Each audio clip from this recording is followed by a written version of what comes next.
Hello everyone, and thank you so much for joining us. It's your boy Troy, and welcome to Rise and Shine.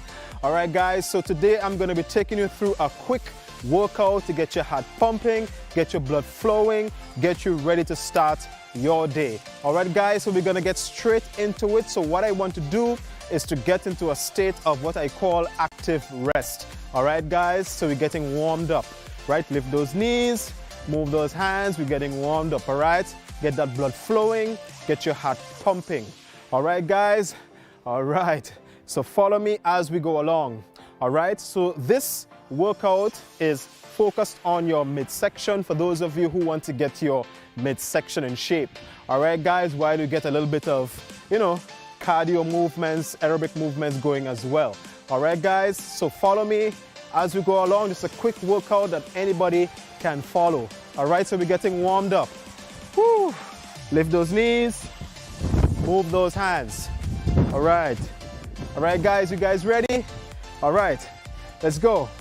1, 2, 3, 4, 5, 6, 7, 8, 9, 10. Lift the knees. 1, 2, 3, 4, 5, 6, nice and easy, 7, 8, 9, 10. Right, we switch.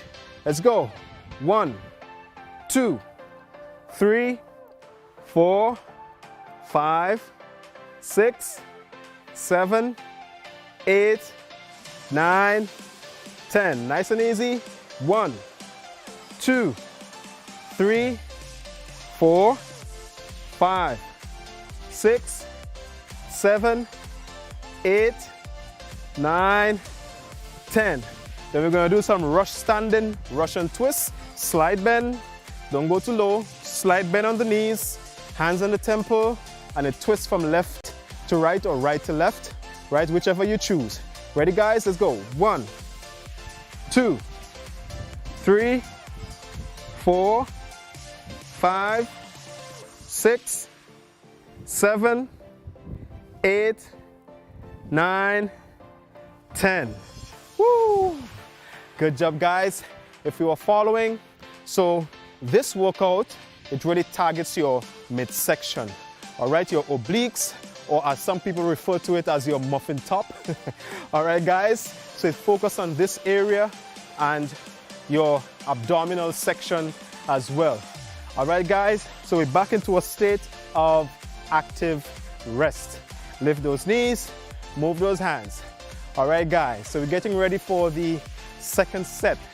All right, ready, guys? Let's go. 1, 2, 3, 4, 5, 6, 7, 8, 9, 10. Good. 1, 2, lift the knee. 3, 4, 5, 6, 7, 8, 9, 10. Woo, good job, guys. Next side, let's go.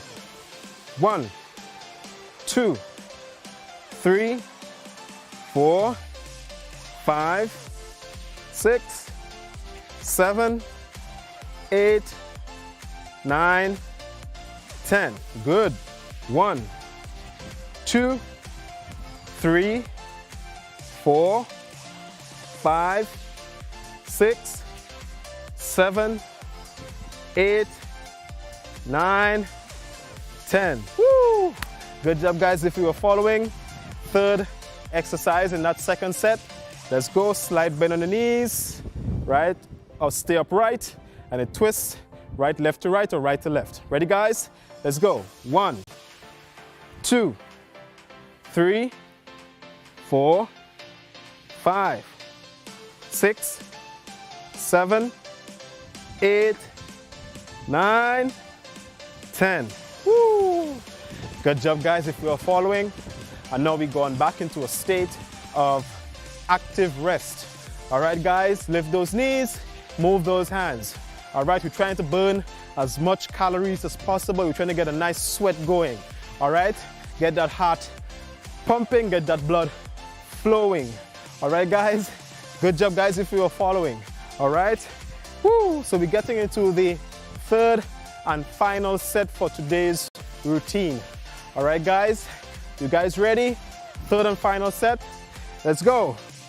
1, 2, 3, 4, 5, 6, 7, 8, 9, 10. Woo! 1, 2, 3, 4, 5, 6, 7, 8, 9, 10. Woo! Good job, guys. Next side. Let's go.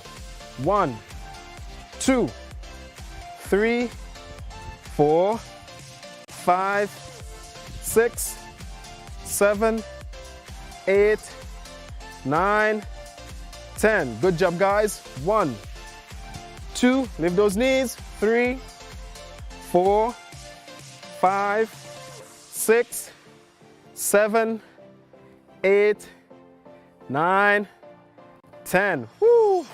Good job, guys. Final exercise in the final set. All right? Slight bend on the knees. You stay upright. You twist from left to right or right to left. All right? Ready, guys? Let's go.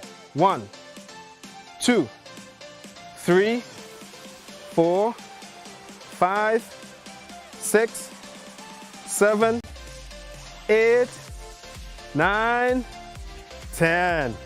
Woo! Good job, guys.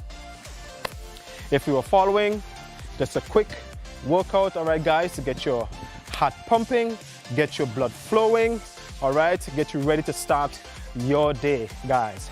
All right, and remember to stay hydrated. Make sure that you're drinking water. As a matter of fact, make water your #1 beverage. All right, guys, and remember to make healthy choices. Whatever you choose to eat, make healthy choices. Make sure it's something that is healthy for you and nutritious as well. All right, guys, so we're gonna get into a quick warm down, right? So what I want you to do, stand with your legs shoulder width apart, and you push your hips forward, and you lean back, woo, as far as you can go. Right, and you hold it, good job. And then you reach down as far as you can go. Feel the stretch in your legs. Woo! Hold it, woo! Good job, guys. All right, then I want you to step forward, interlock your fingers, you reach up. Get a nice little stretch in the arms. Right, hold it. Woo! Good job. All right, next leg. Interlock your fingers. Stretch up. Get that stretch going. Right. Good job, guys. If you are following, and I hope that this quick workout session was beneficial to you guys. And remember, like I said, all right, keep drinking your water, stay hydrated, make healthy choices. Thanks again for joining us again, guys. See you again next time.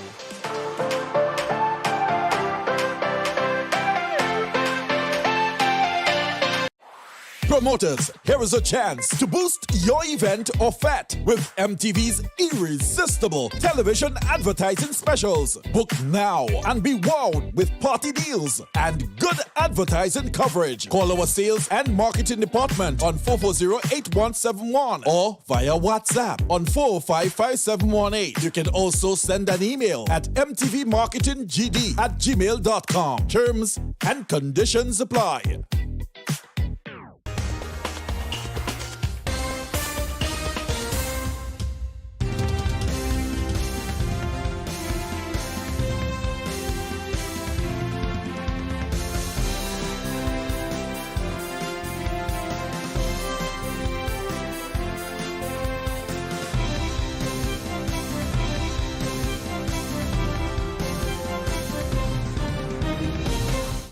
Vanny Creedland is in police custody after he was arrested on Tuesday for attempted arson. Owner of the house, Nanaya George, spoke with MTV News and thanked her neighbors for their quick response in helping to put out the blaze. George told MTV News what transpired on Tuesday and is calling on the relevant authorities to intervene. According to her, the man in question is her husband of 11 months. However, since they broke up, she's been dealing with threats. Yesterday, I received a message via Messenger, Facebook Messenger, where I received this video with my husband trying to burn down my house. And that happened because I asked for a divorce. And he said that he will never leave me, and he's not leaving, and he will kill for me. Well, actually, I called the police. I go to the police station. When I call, they tell me I have to come in person, so I go in the police station, and the police and them, they write down their note, and then after they come and meet me home by me, and they arrest the person and lock them up. And I live at Cherry Hill on top Blogger High, St. George's. Well, today I went to get a protection order against my husband because, like, ever since me and he day, ever since I day with him, like every time he leave and he go with the train mother, like when he want to come back and I decline him, like I tell him no, I don't want to deal with him. It's either he mash up my window in my house, or he try to fight with me in the street, he just doing some kind of thing to make me feel unhappy. Wednesday morning, George collected a protection order from the St. George's Magistrates Court. According to her, while she is not afraid of Creedland, she is appealing to the Royal Grenada Police Force not to take this lightly.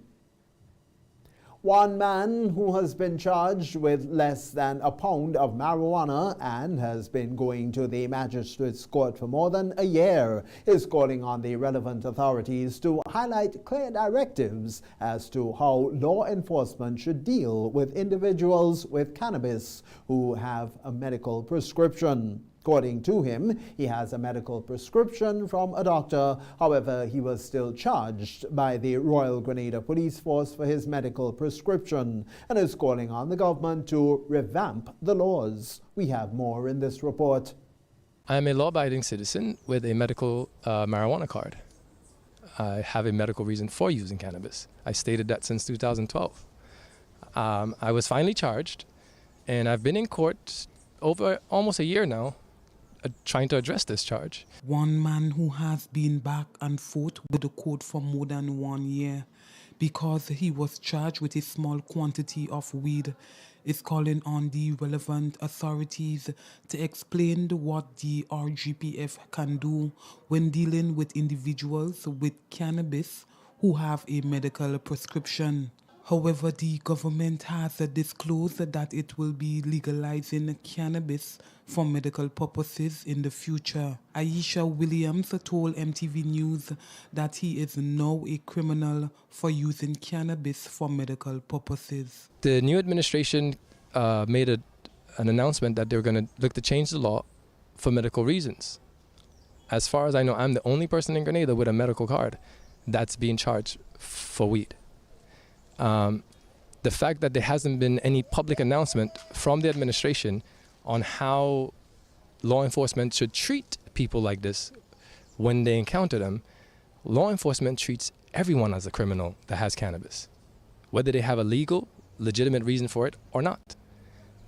That is causing a big problem in people's lives, like myself. So I've been in court over a year now, almost a year now, and I haven't got any judgment on this. Effectively, I am a criminal until proven innocent. I thought I was innocent until proven guilty. It's a medical prescription from a doctor giving me permission to use cannabis from California. And I was told by law enforcement here that Grenada's law does not recognize out-of-state prescription, but we recognize out-of-state gun permits and license. Williams says his matter was adjourned until June, though he felt like he did not break the law. He's calling for more consultation with the government of Grenada on this issue. It's been a while, and no redress. So effectively, I am guilty until I prove myself innocent. That is unfair to me. That is unfair to the system, because every time I come here, we the taxpayers, got to pay money for this. Got to pay money for the judges, the courtroom, all of that. What I would like from the administration, however, which is more important to me, is some clear directive statement publicly letting the public know what they can and can't do right now until the law is changed. Nikita Hosten, MTV News. Shondi Williams, a 43-year-old farmer of Bolio, appeared at the St. George's Magistrates Court on Wednesday to answer to charges of stealing. Williams did admit to police to stealing various items, including oranges, coconuts, and breadfruit from several farmlands in St. George's. He was apprehended on the 7th of April. Williams was sentenced to 12 months on 5 counts of stealing before Chief Magistrate Teddy St. Louis. There are several unanswered questions on funding of $3 million from the European Union or EU for several restoration projects on the island back in 1995. Well, according to a news article in which one of the founding members of the St. Andrews Development Organization, SADO, recounted negotiations, conservation, he revealed that part of this funding was to be allocated for the restoration of the landmark Roman Catholic Church in Grenville, St. Andrew.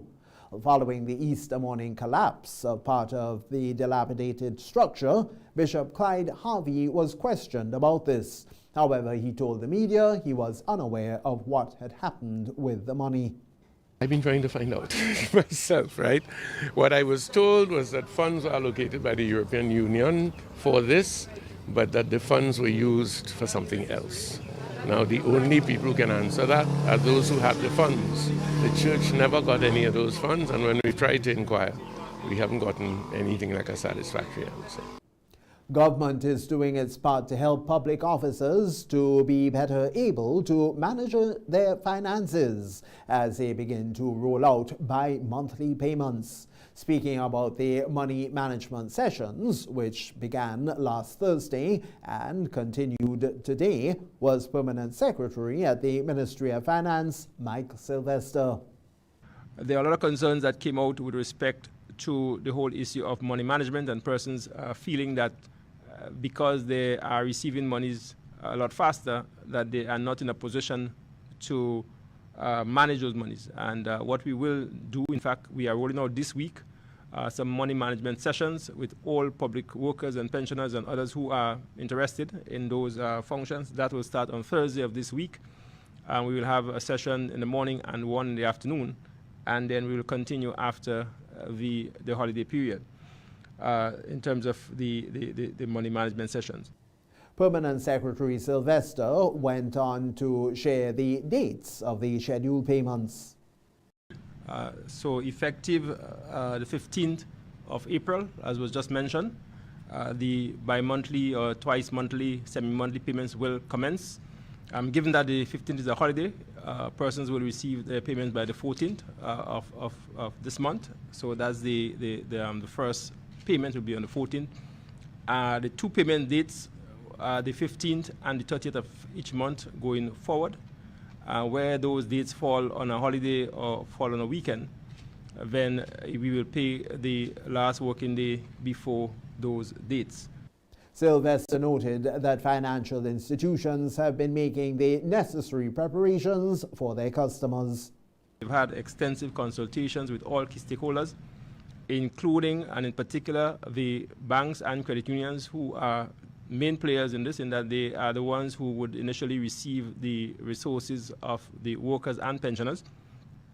And we have been given the assurance that they are making preparations or have made preparations to basically facilitate the twice monthly payments.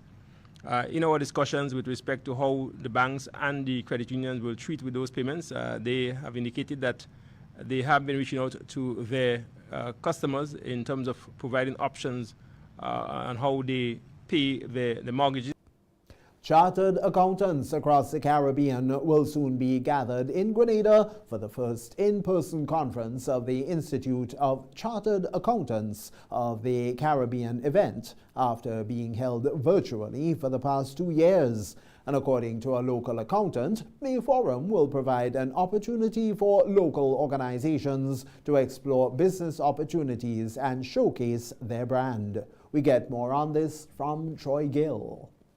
Grenada will be hosting the 40th annual conference of the Institute of Chartered Accountants of the Caribbean after being held virtually for 2 years due to the COVID-19 pandemic, an event that will bring into focus the sustainability and role of the region's accounting professionals. The conference will be held from June 22nd to the 24th at Radisson Grand Beach Resort. President of the Grenada branch of the ICAEC is Dr. Aaron Logie. During the conference, we will examine several topical areas under this year's theme of sustainable development or responsibility. Topics to be covered include climate change and the Caribbean economy, the impact of citizen by investments, environment and social governance and its relevance and application to the Caribbean, and the more technical areas impacting the profession. He also highlighted that registration for the conference opened in February and says it is an opportunity for local businesses and organizations, including sponsorship opportunities. This is a wonderful platform for professionals and organizations to explore business and networking opportunities and showcase their brand as hundreds of professionals from across the Caribbean are expected to converge in Grenada over the 3 days of the conference. The ICAC, which was established in 1988, consists of a network of over 4,000 accounting professionals across the Caribbean region. For MTV News, Troy Gill. That's the first segment of the news. Just before we take a commercial break, just let you know MTV will change the airing of its television news tomorrow, Thursday, the 13th of April. This will be to facilitate a press conference broadcast featuring His Majesty's opposition, the Honorable Keith Mitchell. As a result, the MTV News will be aired at 7 o'clock on Thursday evening only. Following the broadcast, the nightly obituaries will be aired. MTV apologizes for any inconvenience caused due to the program change. Just remember that the news for tomorrow evening to facilitate that broadcast will be from 7 o'clock, again tomorrow, Thursday only. Following the broadcast, the nightly obituaries will also be aired. This is the MTV Evening News for Wednesday. We'll have more when we return after the break. Prime Minister Dickon Mitchell used the opportunity to speak briefly on the Data Protection Bill, calling on the private sector to do their part as well.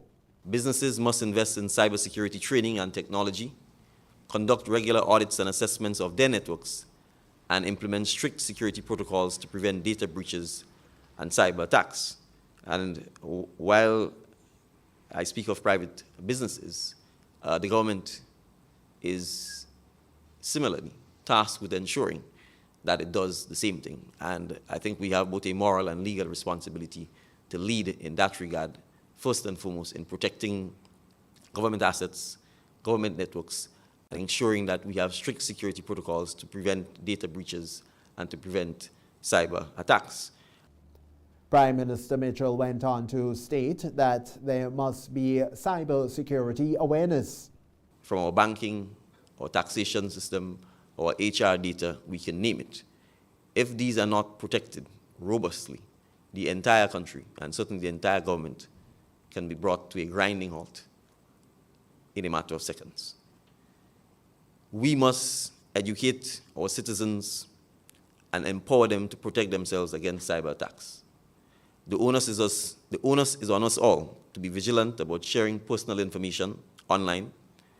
This includes utilizing simple procedures that most of us may be guilty of ignoring at times, such as using strong passwords, two-factor authentication, and keeping our software and antivirus programs up to date.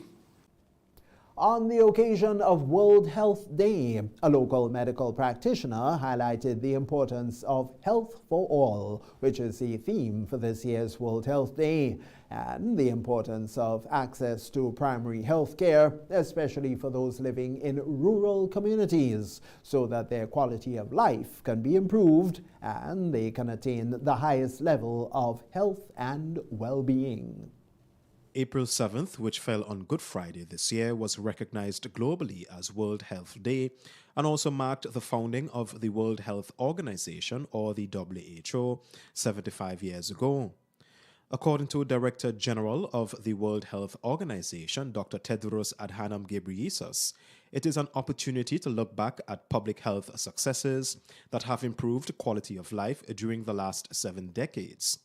It is also an opportunity to motivate action to tackle the health challenges of today. Local medical practitioner and public health specialist Dr. Francis Martin weighed in on this year's theme, Health for All. Interestingly, Health for All was a declaration made in 1977 by the World Health Assembly. It was supposed to be the first step to achieving the Alma Ata Declaration in 1978, where primary health care was viewed as the best vehicle for providing care for health for all.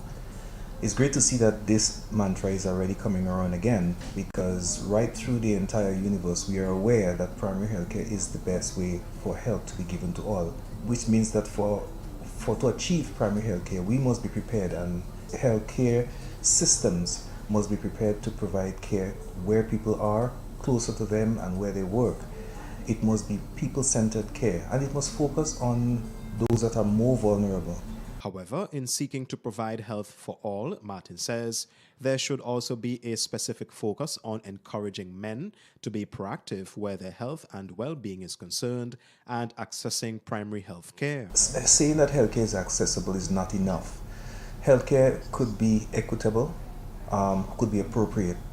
Healthcare is available for male, but it's not the access is there because anyone could go, but it's not equitable in the sense that the male population is not being adequately addressed, and the issues of male care is not being adequately addressed. So just having a health center open and say you have access, that's not enough. It must be systems must be in place to make sure that these populations be able not only have it accessible, but in a way that they could reach men so that men can achieve those care, and not just men, but the extremes of ages, the elderly folks as well as very young folks in areas that are difficult to access care. The first World Health Day was celebrated in 1950 on April 7th and was held to mark WHO's inception. Since then, the world has been observing the special occasion.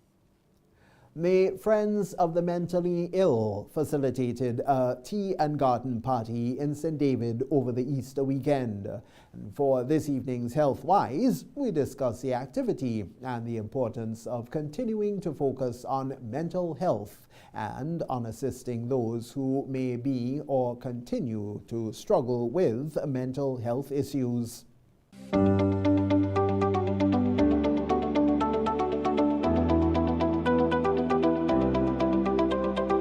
My name is Anne Greaves. I'm one of the directors of Friends of the Mentally Ill. On Monday, 10th of April, we had our fundraising activity. It's our main fundraising activity at which is our annual tea at Sir Daniel and Lady Williams' residence. We've been putting this event on for many, many years. I have to say it was a very successful event, and very surprised given that we haven't been able to host anything for the last 3 years due to the pandemic. But persons who've donated have been, we've been extremely surprised by the generosity of our donors, and we wish to express our heartfelt thanks to each and every one of them. For those who also came out to help us, we also want to express our heartfelt thanks. Well, we are advocates as well. Friends of the Mentally Ill are advocates as well, addressing issues relating to mental illness. So what we have been doing lately, we've addressed We've been on a couple of programs highlighting some of the issues that's affecting this vulnerable group of persons here. Overcrowdedness in the Mungay Hospital is another issue.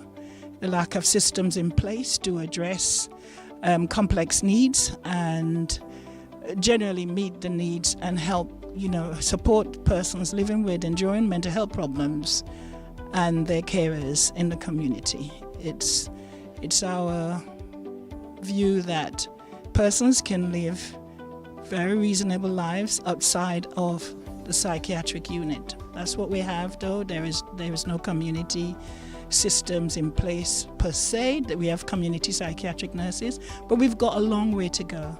We need a lot more outreach services if we're going to really care about our brothers and sisters who are living with this illness.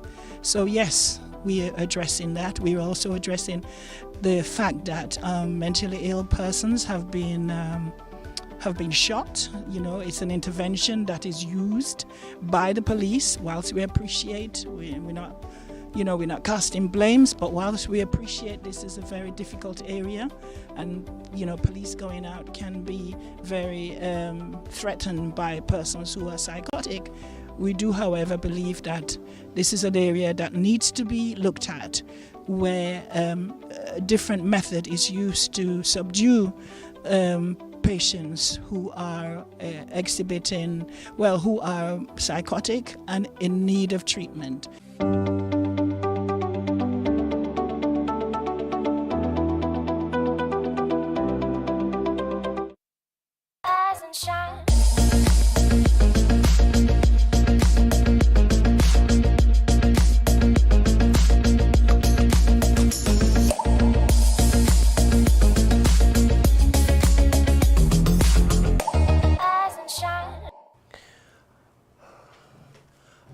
Good morning to you. It is Thursday, the 13th of April. The week is finally closing in, and I will give you a little secret a little later on. But nonetheless, we're here with you this morning, and this morning we have quite a bit to chat about. This morning we're going to be speaking with Caroline Henry Parker of St. George's University.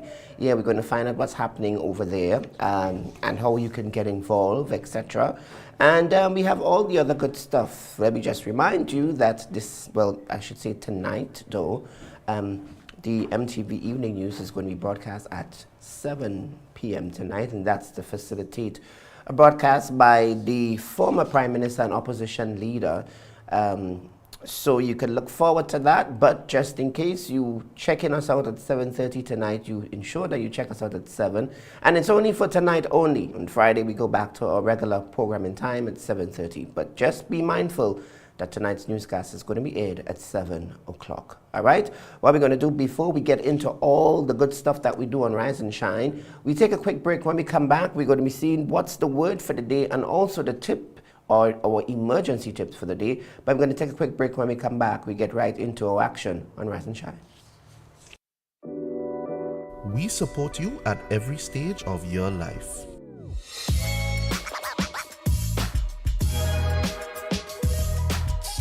For business,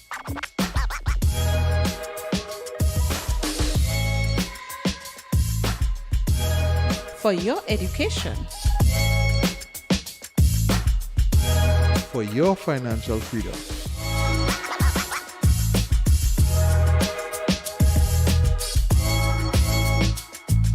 for that new ride. Upgrade your life with the Communal. Contact us today. Boyo, they gonna fly with kite now. The wind picking up. I'm coming. Karim, what you doing? Fly my kite. Yeah, but not here. You can't fly kite near power lines, boy. Why not? The wind good. Because mommy say kite threads conduct electricity. Yeah, kite. He's right. If your kite gets stuck in power lines, it can cause power outages, or even worse, it can get shocked. Come, let's go and fly them in the pasture. Yeah, that makes sense. Grenlink, energizing our Grenada.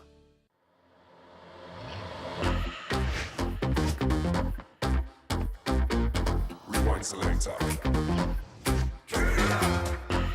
selector. Rewind selector. Rewind selector.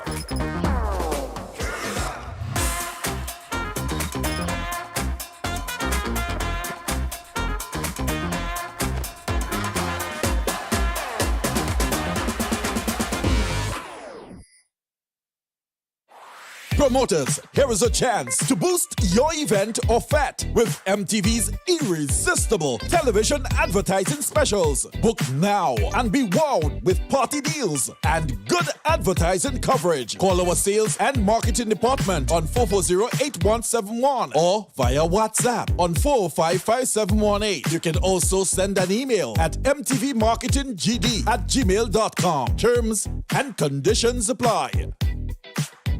Rise and shine.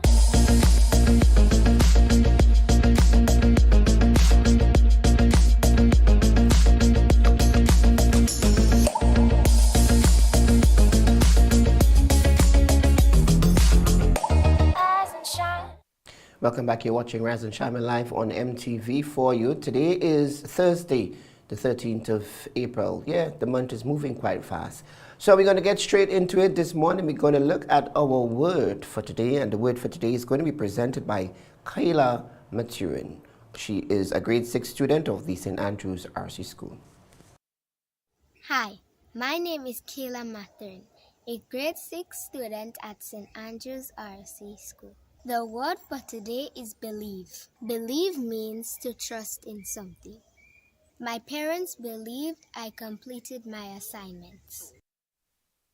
So that was the word for today as presented by Kayla Maturin, and the word for today is believe. Whatever you're going to be doing today, we hope that you believe in yourself and you believe in whatever you're going to be endeavoring today. If you're on vacation, well, we hope you have fun. Whatever you're going to be doing today, if you're heading to work, we hope you get there very safely. Yeah, remember this is the last week before the students return to school. So, you know, if you have to prepare for them for Monday, you want to start doing that early. Don't wait too late. You know, avoid the rush and the buzz. All right, so this morning we're going to feature our emergency tip of the day. And our emergency tip for today is fire safety checklist for the workplace, right? So, you know, if you on the job or you own a business and so on, you know, you're immune to a lot of things. You know, it could be natural, it could be whatever. So you want to ensure that you have your fire safety checklist for the workplace. And the tip for the fire safety checklist for the workplace includes: 1, does your property have clear and accessible escape route? So you have to ensure of that. 2, is firefighting equipment available through the entire property? And 3, do you have a fully working, regularly tested fire alarm? Do you have a set of precautions advertised for your employees? 5, are your staff regularly trained in fire safety matters? 6, are all of your staff taken into consideration in your evacuation plans? And 7, do you have a sectionized area for smokers on your premises? 8, are your fire extinguisher services and replaced on a regular basis? And 9, are all of your electrical systems and appliances maintained and checked regularly? So these were your fire safety checklists for your workplace. So you have to ensure that these, all 9 of them, that you're properly stationed, serviced, etc. on the workplace. So, you know, if you, based on who you have, you know, some workplaces have varying personnel. So do you take all your personnel into account when you establish your business, and your fire hydrants and all these things placed in strategic locations, and so on and so forth. Yep, be mindful that it's just a couple months to go before the hurricane season starts, so that too you have to take into consideration. So as you're doing all your checklists and all the other things that you put in place for your fire safety, you bear in mind that the hurricane season is not too far away. We're approaching May, and then we have, you know, June 1st is the start of the season. All right, so just to give you in the know, the guest for today is Caroline Henry Parker of St. George's University, and she's the Director, Master of Education Program. And this morning, they'll be discussing SGU's inaugural Education Summit. And the summit is going to take place on Monday, May 22nd, right? And inaugural, it means that's their first. And it will run from 8 a.m. to 8 a.m. in the morning to 5 p.m. And it's the first time, like I say, and you will hear of it a little later on as to who is involved, who are the presenters, the aim of the summit and all of that, and who are some of going to be the facilitators, where the summit is going to take place and all of that. We're going to be chit-chatting a little later on. It's the first, so I guess it's something that you probably might want to pay keen attention to. So when the time comes for the day, which is May 22nd, you could be a part. So while we wait on Miss Parker, let me just see what we can share with you this morning. You know, Rise and Shine is a place where we always seek to share information and keep you in the know as to what's happening. Good morning to our friends on our social media platform, Facebook. We say good morning to you, those of you who are always joining us religiously. We do hope that you have a productive one, and as you head into the weekend, you have a productive weekend as well. All right, so yesterday actually marked the beginning of a 3-day exercise on regional cyber awareness, sensitization and training sessions organized by CARICOM Impacts, the Caribbean Community Implementation Agency for Crime and Security. In his keynote address, Prime Minister the Honorable Declan Mitchell emphasized the critical importance of stakeholders' collaboration, including governments, private sector, and civil society, to effectively combat cyber threats. These sessions will focus on enhancing the detection and investigation of cyber crimes in all 15 CARI Forum member states, and as he indicated, they are confident that this collaborative effort will strengthen their institutional framework to promote regional security. So yesterday was the beginning of this 3-day exercise focusing on cyber crimes, etc. So, you know, things are happening. Cybercrime have become a very prominent thing in the last couple, you can see, years. You know, people tend to get all their credit cards and all of these things used with all their knowledge, etc. So this is good stuff. This started yesterday, and it will go up until Friday. Right. We move over to the sister isle of Carriacou. You know, something is always happening over there. Remember, the Maroon Festival is just around the corner. Maroon Festival will start from the end of April. So if you were thinking of getting the Maroon experience, you got to head on up to Carriacou and you'll get the Maroon Festival. And it's actually what we call the first, well, official. It would have happened last year, but, you know, we still had a little bit of COVID restrictions. So a lot of the things that you're experiencing now, it's what we call officially that we do it prior to COVID. So there is no restrictions, etc. So, you know, you would expect that people would want to turn out in their numbers, because in some places there was still COVID, you know, restrictions. Some people were still a little bit skeptical of traveling and all of that. But as the world opens, you know, these events are happening. So the Maroon Festival is going to be on.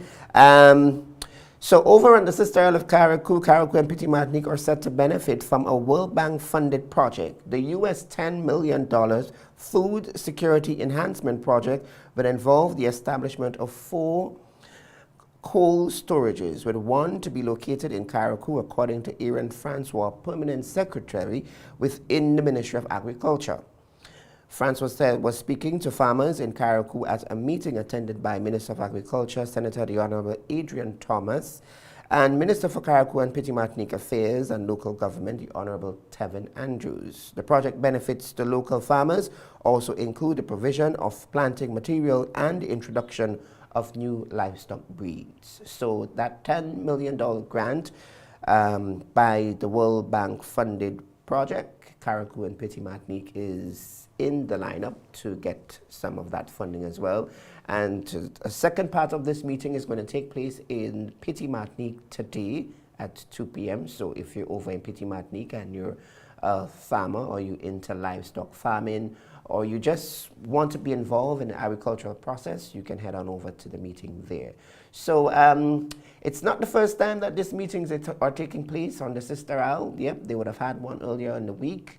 And it's basically to hear the farmers' concerns and see how we can improve on the agriculture sector, right? So, you know, the government has and continue to place emphasis on agriculture development and providing the necessaries to farmers to ensure that the sector stay afloat. You know, we say eat what you grow and grow what you eat. And we can only do that if we put emphasis on the agriculture industry. Yep. All right, remember this week is what we call the rollout week for the government's bi-monthly salary. It starts this week, the 15th, but the 15th is on the weekend. So you know on the 15th on the weekend, you know, salaries would start to be processed during the week. So I'm sure it's going to be a breath of fresh air. You know, some of you would have just come on from the Easter weekend spending, and after Easter weekend spending, you have a week where you can get much needed cash. But of course, we can't forget the financial management. You have to ensure that you learn to manage your finances. We don't want you to think that, okay, every 2 weeks I have money to spend, but kudos to the financial institutions as well that has been facilitating the process and also encouraging their members and customers to exercise good financial management. So you don't have to worry that, okay, you know what, maybe I would not be able to make my monthly commitment, because most of the financial institutions did indicate and continue to indicate that when it comes to your loan payment and all of these stuff, it'll be done in 2 parts. So you have not need to worry about that. So we do hope that the process goes smoothly. And of course, I'm sure the newsroom is going to be tapping in on the experience and how the public servants actually feel, you know, to be in receipt of their salary fortnightly. It is actually one of the government's campaign promise, and we live to see that the campaign promise has become a reality. All right, so while we wait on our first gate, we'll take another quick break, and when we come back, we hopefully start chatting with Caroline Henry. She is the Director of Master of Education at St. George's University, where we will chat about the SGU's inaugural Education Summit. We're taking a break. We'll be back. We support you at every stage of your life.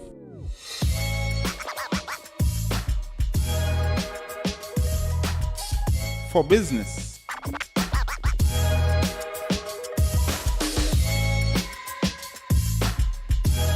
For your education. For your financial freedom.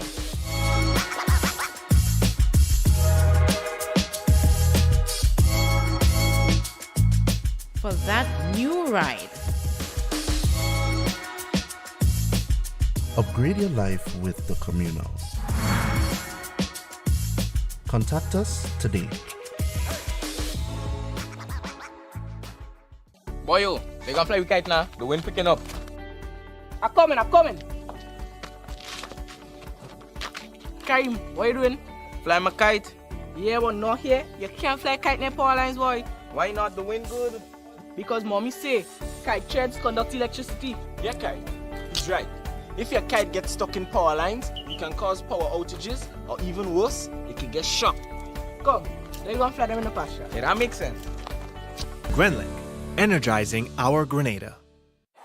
Promoters, here is a chance to boost your event or fete with MTV's irresistible television advertising specials. Book now and be wowed with party deals and good advertising coverage. Call our sales and marketing department on 440-8171 or via WhatsApp on 455-5718. You can also send an email at mtvmarketinggd@gmail.com. Terms and conditions apply. Co-op Bank introduces e-payments, our new e-banking feature that allows you to make payments online hassle-free. Log in securely with biometric technology. Make recurring payments easier with automated scheduling. Save time by paying your bills online. Transfer money to accounts at other local and regional banks. Send wire transfers on the go to anywhere in the world. Or send money to friends or family using Buddy Payment. E-payments, the swift, simple, and secure way of transferring money. Welcome home. Rise and shine.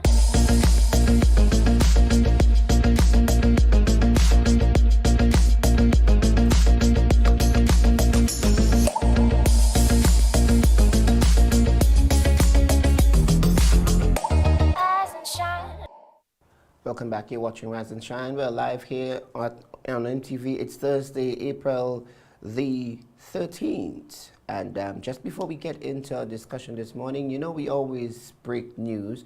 But we have just received reports of a man allegedly found hanging this morning in Grand Bacolet. Of course, a news team is going to be dispatched to Grand Bacolet this morning so that we will be able to provide additional information for you so you can keep tuning in to our Facebook platforms and our platforms of the Grenada Informer and also MTV News GD, and we will provide the information as it becomes available. But that's the news that's coming to us at this time, that one man has been apparently found hanging this morning in Grand Bacolet. So we're going to get up to speed with that a little later on and provide the information as they become available. This morning we're going to be talking to Caroline Henry Parker at St. George's University. She's here with us this morning. Good morning, Ms. Parker. Able to hear me okay? Good morning. Good morning. I trust that you're having a wonderful morning so far. I am, and thank you so much for having me. I appreciate the invitation to attend.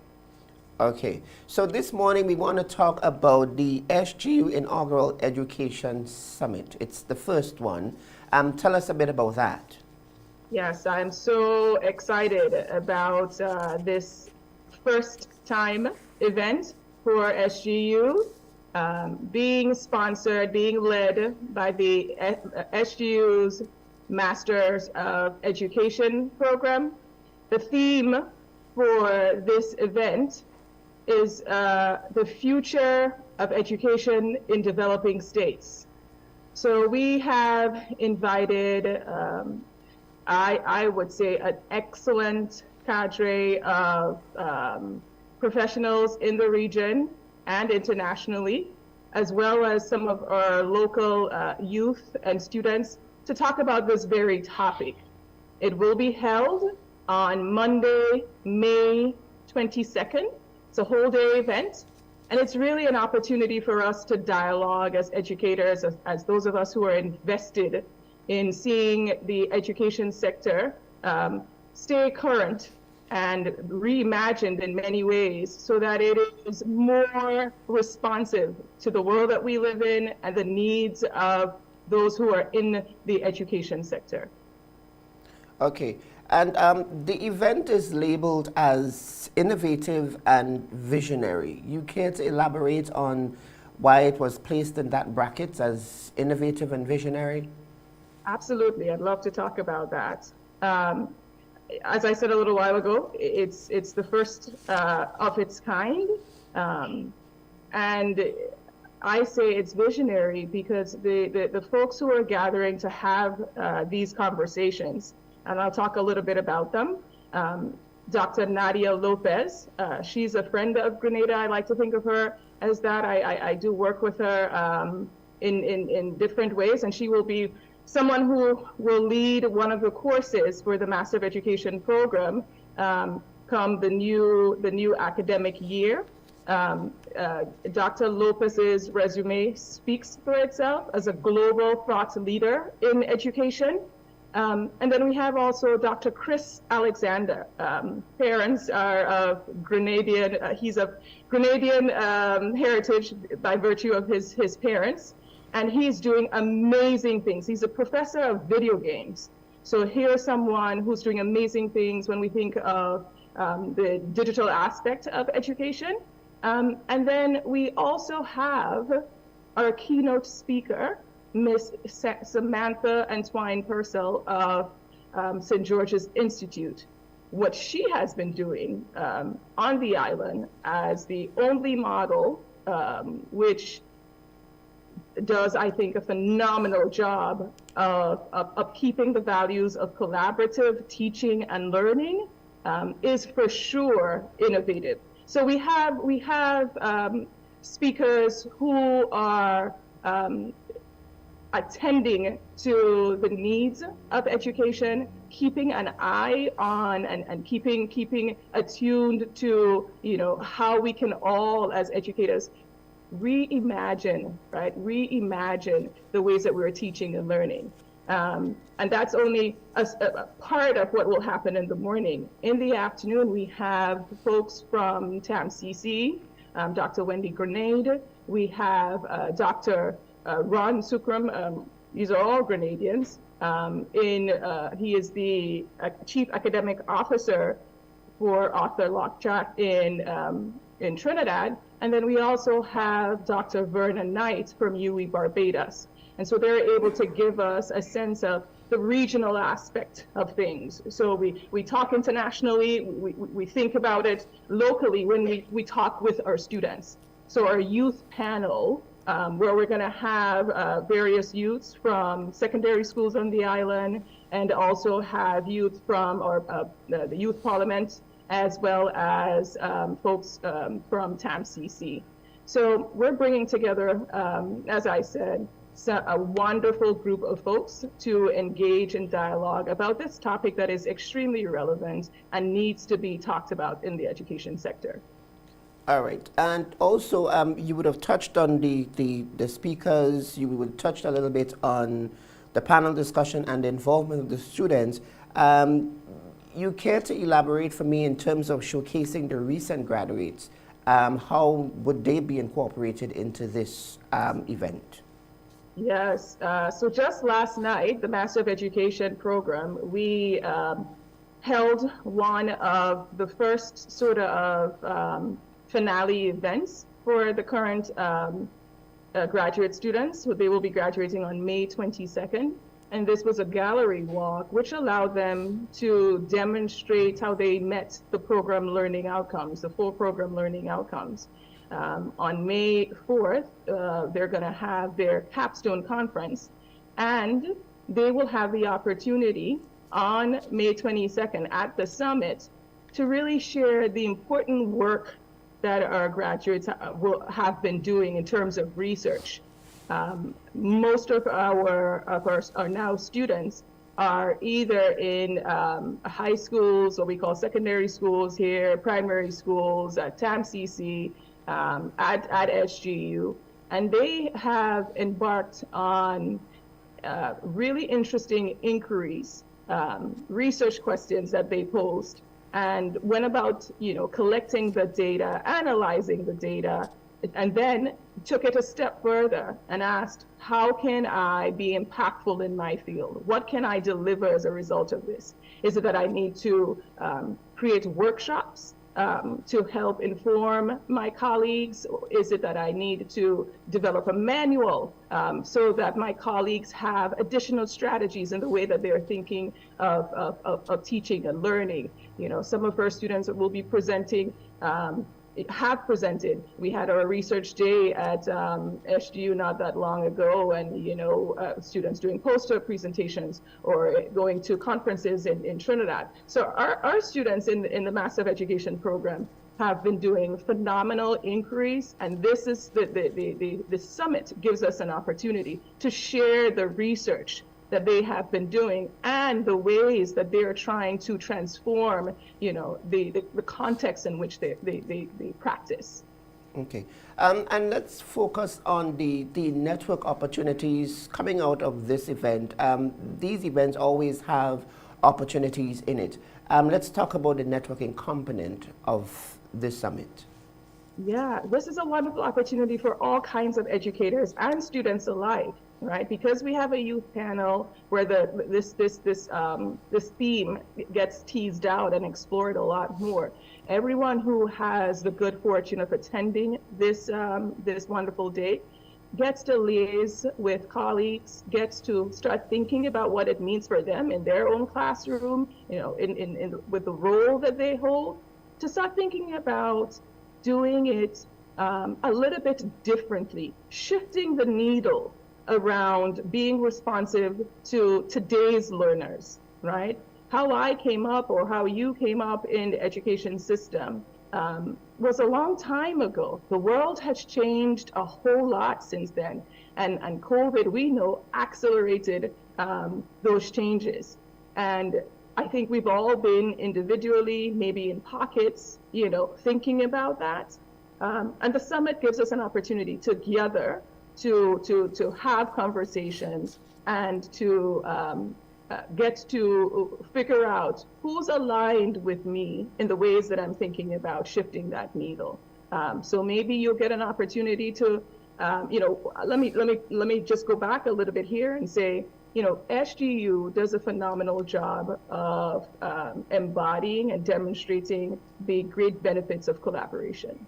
In my role as the director of the Massive Education Program and the interim director of LEAD, and as an assistant professor, my work cannot be done if I am not doing it with others. If I'm finding ways to reach out of my department, outside, of the role or the title that I hold, and work with others. And so this day is a day for us to think about how do we collaborate, right? How can we benefit when there are like-minded people who have the same interests, and they can then they can then support us to make the changes that we want to see in the spaces that we work and live in. Okay, you made mention of the theme earlier, and the theme somewhat embodies the focus on developing states. Give us some insight as it relates to the focus on the developing states, using the theme as the mirror. Sure. So when we think of the developing states, I think, different thoughts come to mind. I would say more often than not, unfortunately, there is a tendency to think about, maybe the deficit side of things, what we lack.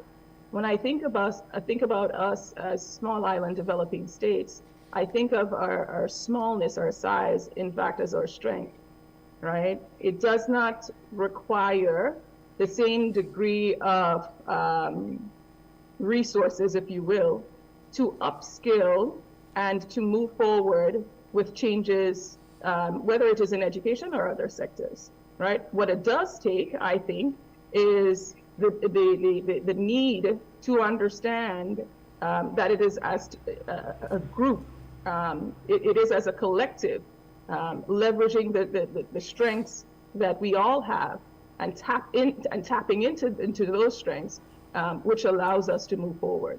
So the reason why we are not just thinking about this as an SGU event is because SGU, we are on the island of Grenada, and we are, when we think of SGU, we think of a very diverse student and faculty and staff population.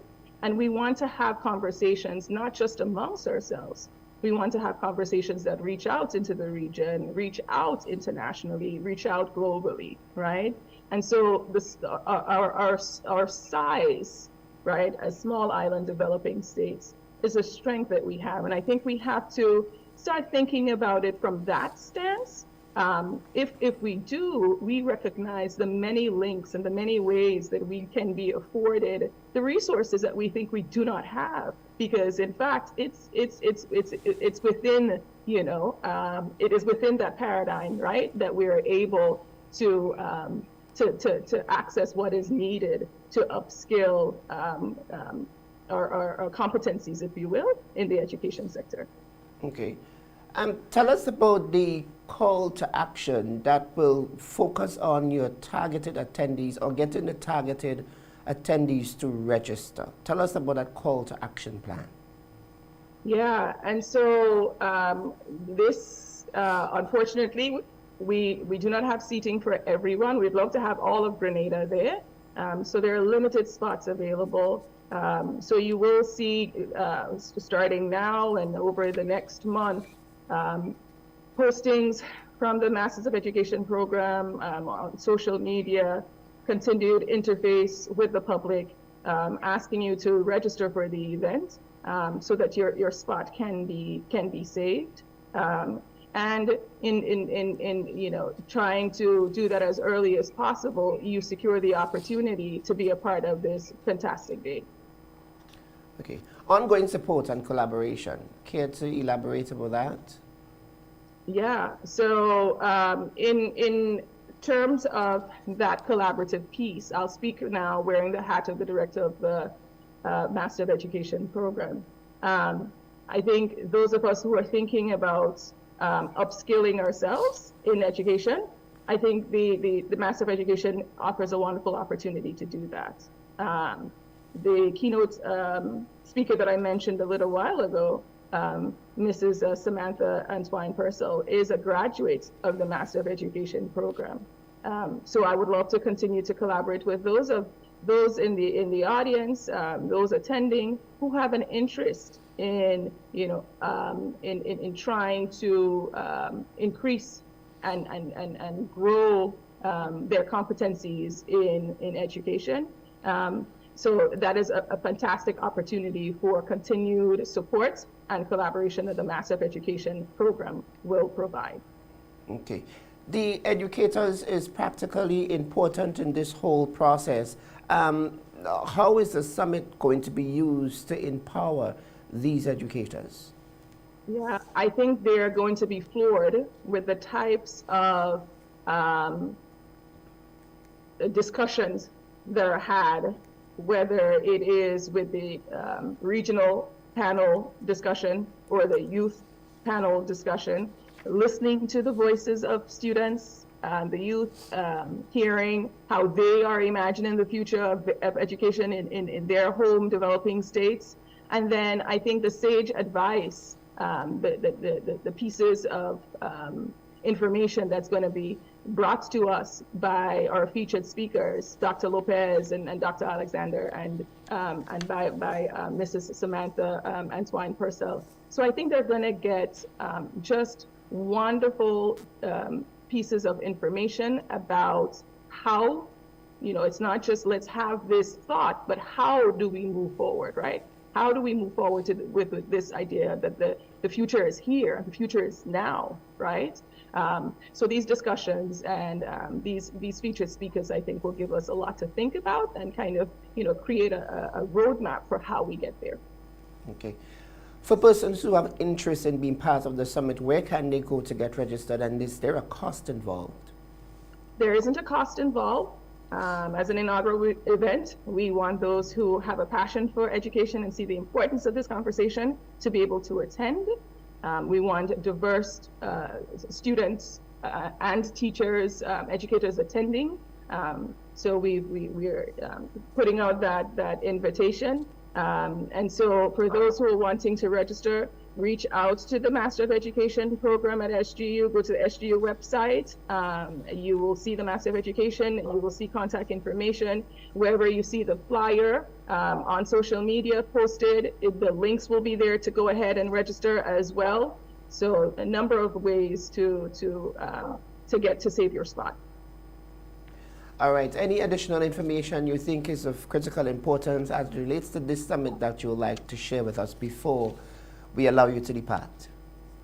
The final piece that I would add to this is that I think that what makes this event unique, what makes it different, is the diversity in speakers. Because oftentimes it may seem like we're talking amongst ourselves, which is good, but I think it's necessary to bring in different views and different perspectives.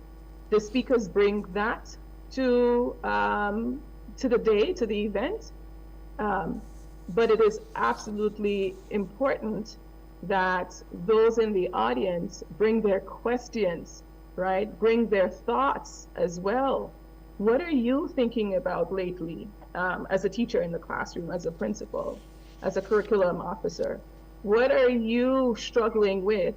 And this can potentially be the event that offers some answers, gives you some clarity, gives you a thought partner, gives you someone you can continue to collaborate with, right? So the audience is the most important part of this event. So I look forward to engaging with our fellow educators on the island, with our youth, with our students who are able to attend, and to seeing this event continue to be a highlight in the ways that we think about education, not just locally, but regionally and internationally for years to come. All right, we want to thank you very much for taking the time to share this information as it relates to the upcoming summit with us, and I'm sure probably we'll be chatting again before the summit draws nearer. I look forward to that. Thank you so much for having me. All right, thank you very much. That was the Director of Master of Education Program at St. George's University, Caroline Henry Parker, discussing SGU's inaugural Education Summit to take place on May 22nd at 8 a.m. to 5 p.m. So you can go on the SGU website if you think based on what you heard you want to participate in the exercise. You can go onto the SGU website and get yourself registered because the spaces is very limited, so we don't want anyone to get left out. All right, we're going to take a quick break. When we come back, we're going to wrap things up here on Rise and Shine for this morning.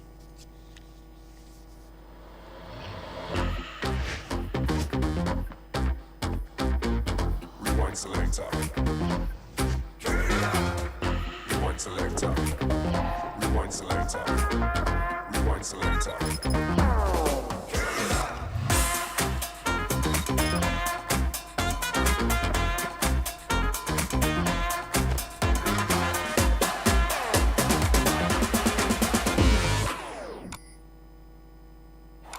Promoters, here is a chance to boost your event or fete with MTV's irresistible television advertising specials. Book now and be wowed with party deals and good advertising coverage. Call our sales and marketing department on 440-8171 or via WhatsApp on 455-5718. You can also send an email at mtvmarketinggd@gmail.com. Terms and conditions apply. We support you at every stage of your life.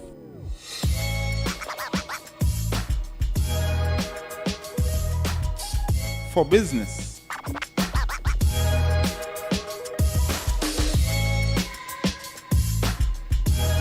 For your education. For your financial freedom.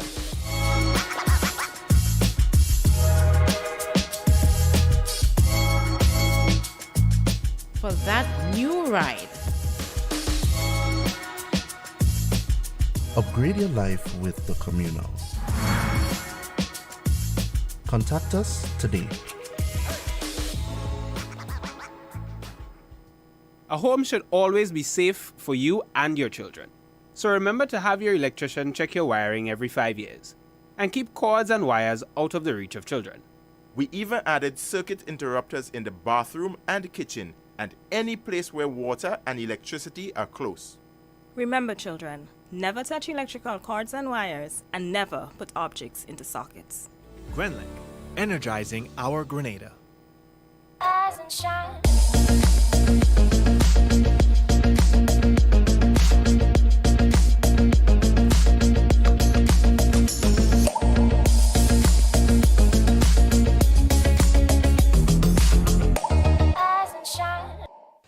All right, welcome back. This is where we wrap things up for you for yet another week. It's Thursday, so this is where we say goodbye.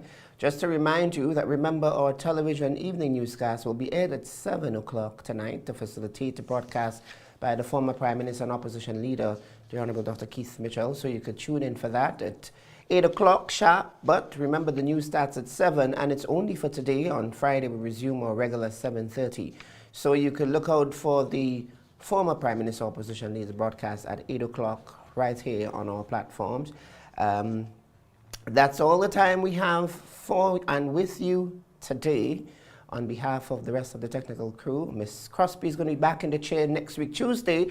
So this is where I take my final leave with you, but I'm leaving, but I'm not going anywhere. But nonetheless, we're going to say goodbye for today, and we'll be around same place, same time next week, Tuesday, with Miss Crosby. Goodbye. I'm Kishan Thomas.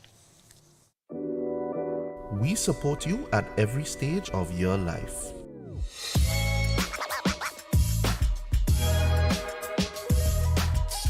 For business.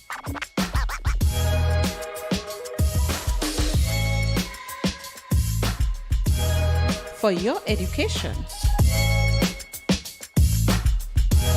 For your financial freedom.